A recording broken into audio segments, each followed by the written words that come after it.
Welcome, everyone. My name is Jacob. Thank you for joining me. This is Hunt Detail.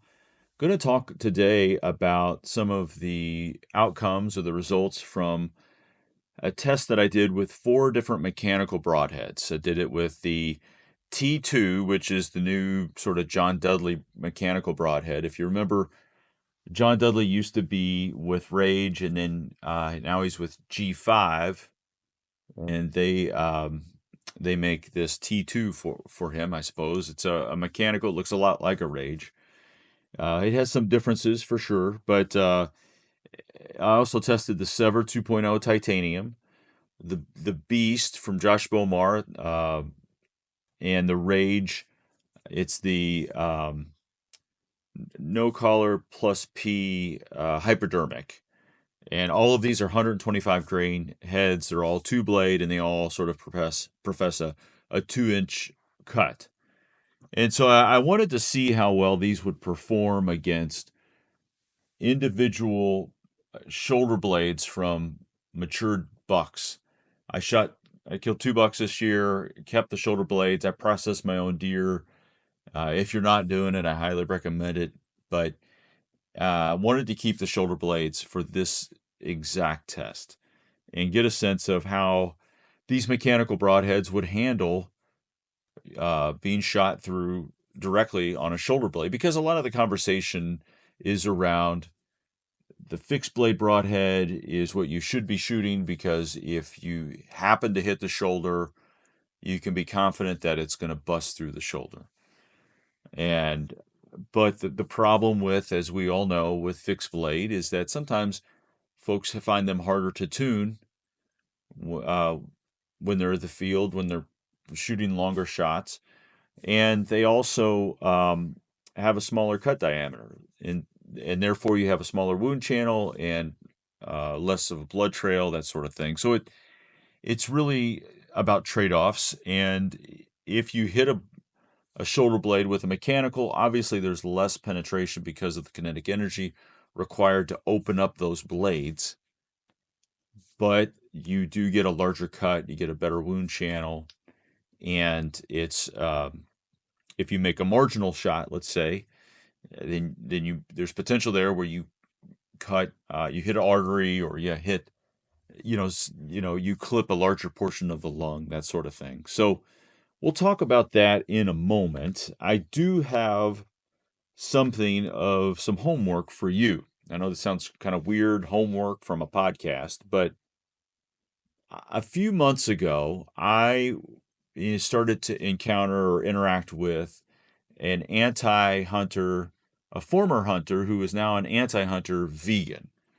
I interacted with him on TikTok, and I mentioned this at the beginning of the year. I had a goal of interacting with more with these folks, and it's been really interesting. So if you ever interact with somebody that believes something completely different, has a different worldview than you do, it's it's really interesting to hear them talk. As I'm sure it's very interesting when they hear me talk, I guess.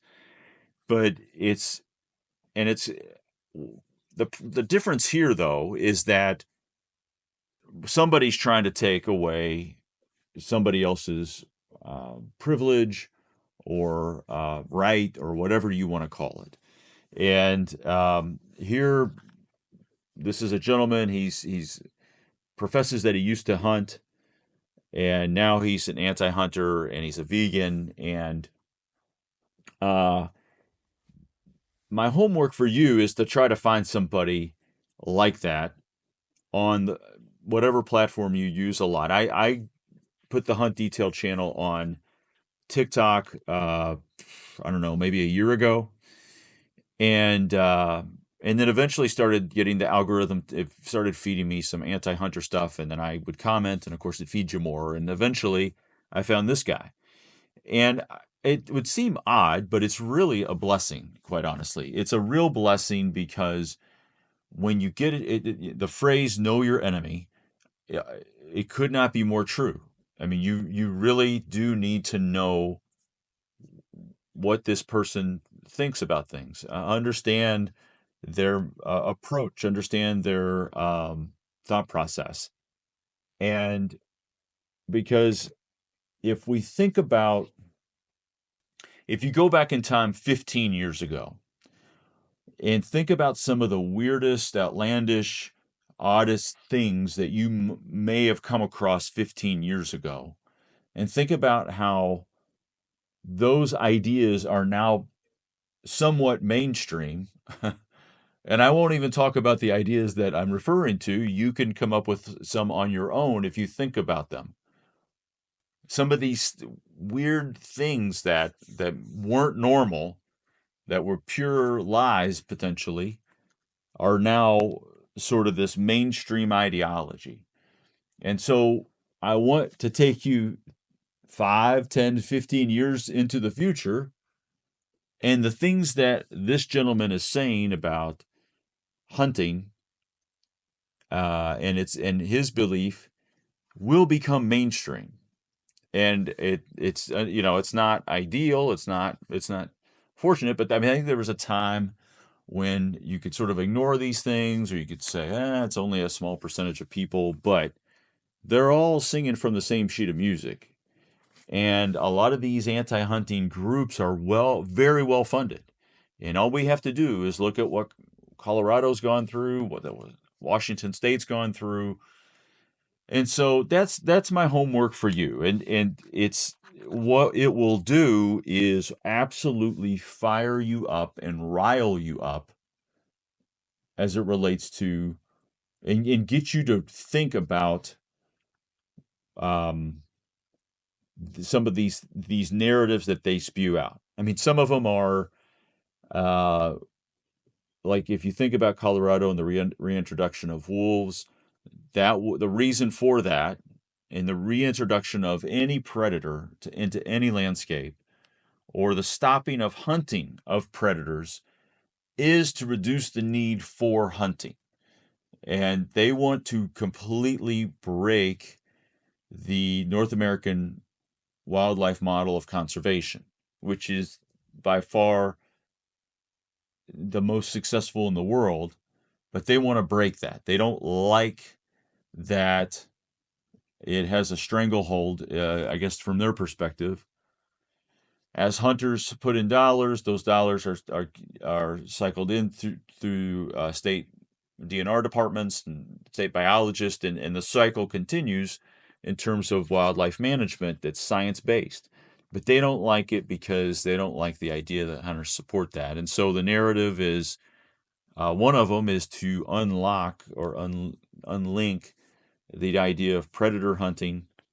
We can look at Colorado for that, not only for the introduction of wolves, but also the attack on hunting mountain lions that happened this past couple of years. Obviously, it didn't pass in November, but some of the other narratives are, it's obviously they believe that coyotes should be not hunted because they can control the wildlife populations. Um, Other narratives include hunting is on the decline, and if hunting's on the decline and all these conservation dollars come from hunters, then we need to look to other ways for conservation. Hunting isn't conservation because there's a lot of non-hunting tax dollars that go into non-hunting dollars that come from uh, just general taxes that fund conservation. And I'm going to talk more about that in future episodes. But I guess my point is that they are spewing a lot of different narratives. It seems like they are silly, but there are people that are listening.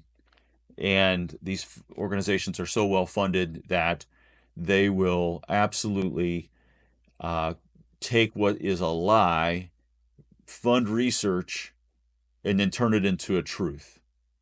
And that is no joke. And that's the way that they argue, is that it's not, they don't care about tradition. They don't care about a lot of things. It's the data. And if the data says that, biodiversity is damaged from hunting, then hunting is bad. And we're going to leverage that against hunting and reduce hunting. So I'm going a bit off on a tangent, but there's a lot there to chew. And again, the more you learn about this anti-hunter movement, the more fired up you will be personally, I would imagine. And it challenges you to understand some of the nuance within hunting. And I've been diving into it a lot lately. So, anyways, there'll be future podcasts on that. And I do want to talk about this broadhead test. So, so as I mentioned, the big argument here is mechanical broadheads aren't as effective as fixed, and if they hit a shoulder, then what happens then? So what I did was I set up uh, four different shoulder blades um, inside a little portion of a wooden box, or not a wooden box, cardboard box. So there's a layer of carpet and cardboard. Then you hit the shoulder blade. Then you hit the ballistic gel, and then it hits a chunk of styrofoam at the back end of the box. And the purpose of the ballistic gel is to see the wound channel, see if it opened properly, and see what kind of damage it did. And obviously, the carpet and the cardboard sort of mimicking hide, if you will, before it actually hits the shoulder blade. I've seen tests with the shoulder blade on the front of a target, that sort of thing, and I understand that, but obviously that's not exactly how it all works. So I was impressed by the fact that all four of the broadheads did break through the shoulder. Now, I want to be clear, I was shooting at 15 yards. And the reason why I was shooting at 15 yards is because, trying to hit a shoulder blade is difficult. I recently changed my bow setup, and that played a role as well because I think my accuracy wasn't maybe as good as it might normally be. But ultimately, I wanted to see how the broadheads would perform no matter where I hit it in the shoulder blade.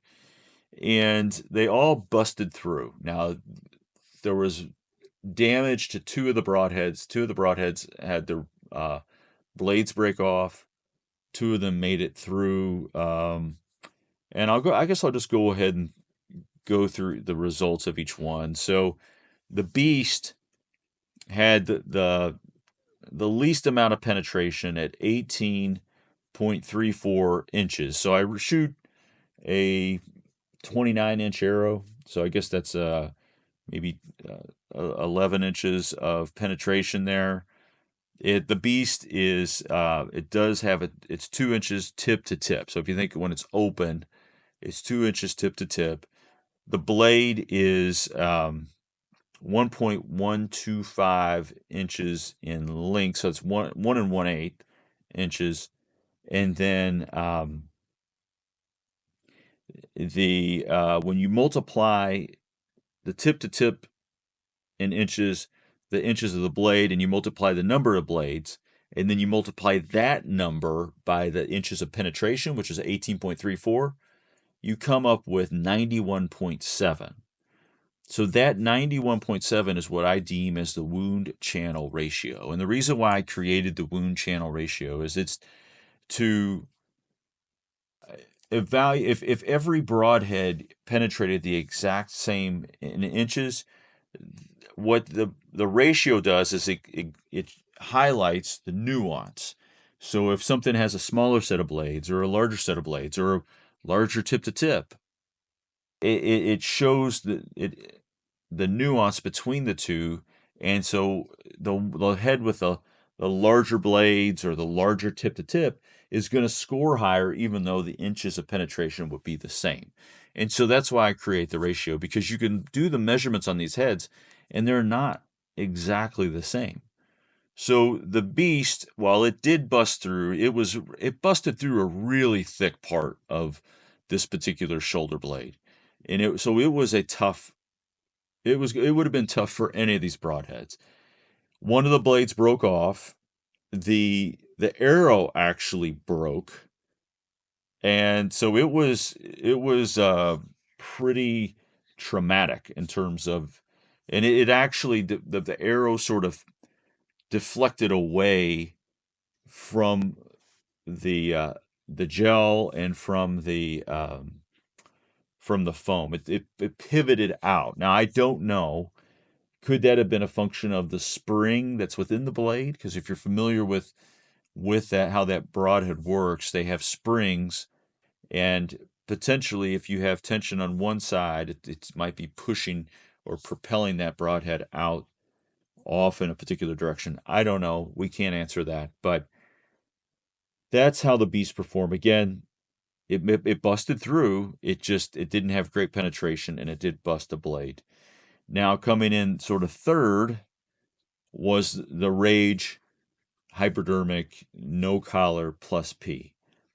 This had it has a 2-inch tip to tip cut.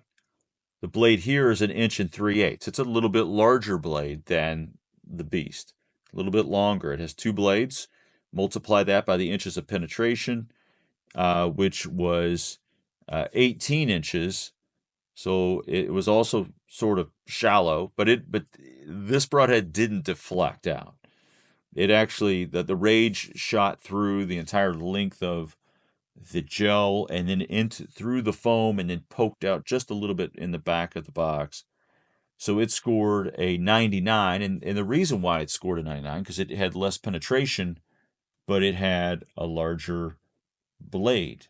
And so, uh, in addition to that, it of course, even if it didn't score a 99, it would have still come sort of in third place because of the fact that it didn't sort of deflect. It stayed within the container of the shot. But the Rage, even though it also broke a blade, um, it performed, I mean, admirably considering that it broke a blade. But let's move up to number 2, which is the T2.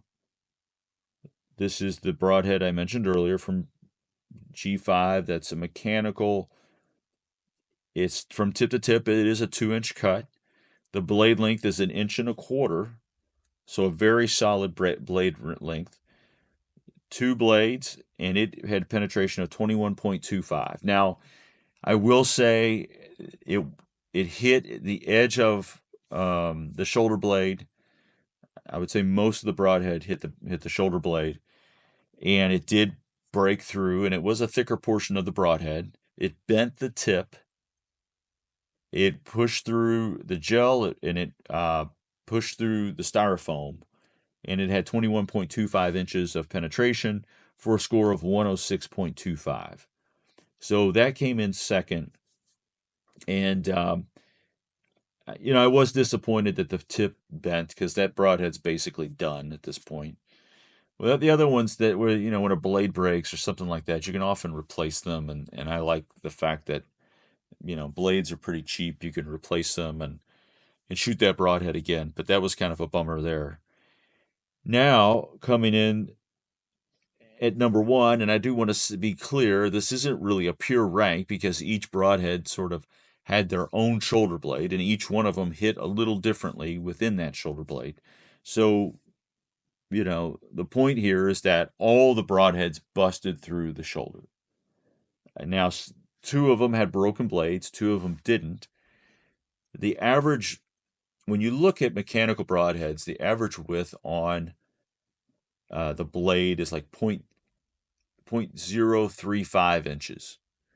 Now, if you look at a popular fixed blade broadhead, it's nearly twice that in terms of thickness, and obviously, there's a trade-off there with fixed blade, and so but with the mechanicals, you have these thinner blades. They're super sharp, which because they're that 4000 grade stainless steel, but anyways, the Sevr, it's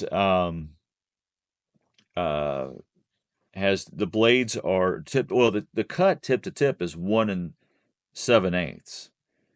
and the blade length is 1.125. So it's not a pure 2-inch cut. Now it's called the Sevr 2.0, but it's not a pure 2-inch cut.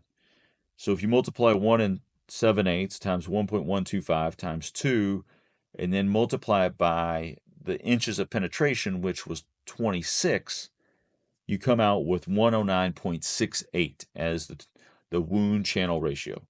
Now it busted through that shoulder blade very well, and it hit it dead center.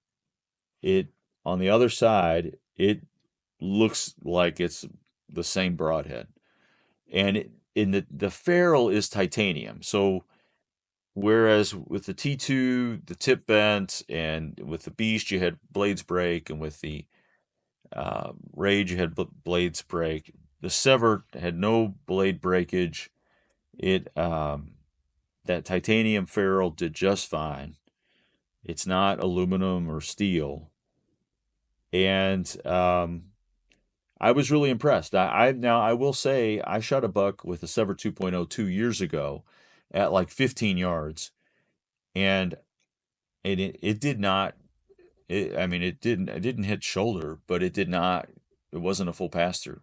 It poked a hole on the other side, a pretty good hole, but it came back. It wobbled back out of that deer. It didn't go all the way through him. And so I think with a lot of these broadheads, you're not obviously going to get a pass through. I The width of a let's say a 5-year-old buck can be 15 inches wide. The penetration on all of these, well, the penetration range was 18 inches to 26 inches. So really, in most of those cases, that arrow could punch through, but it might not make it all the way through. Ultimately, it's uh, I mean, it really depends on the situation and shot placement. I mean, shot placement is key. Focusing on that vital V, above that little knuckle on the leg that's right near their heart, and sort of going up and even moving back away from that a little bit is going to keep you in the middle of the lung area. But ultimately, again, this isn't saying that one of these broadheads is better or worse than the other. It's really just an evaluation of these mechanicals. They all have thin blades. They all have a potential to break as it goes through a shoulder blade or deflect.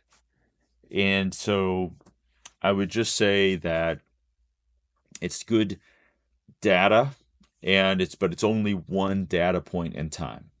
So I'll continue to sort of tinker and mess around with these things. I think it's a lot of fun. I would encourage you to go check out the video on the Hunt Detail YouTube channel. It's over 4,000 views at this point.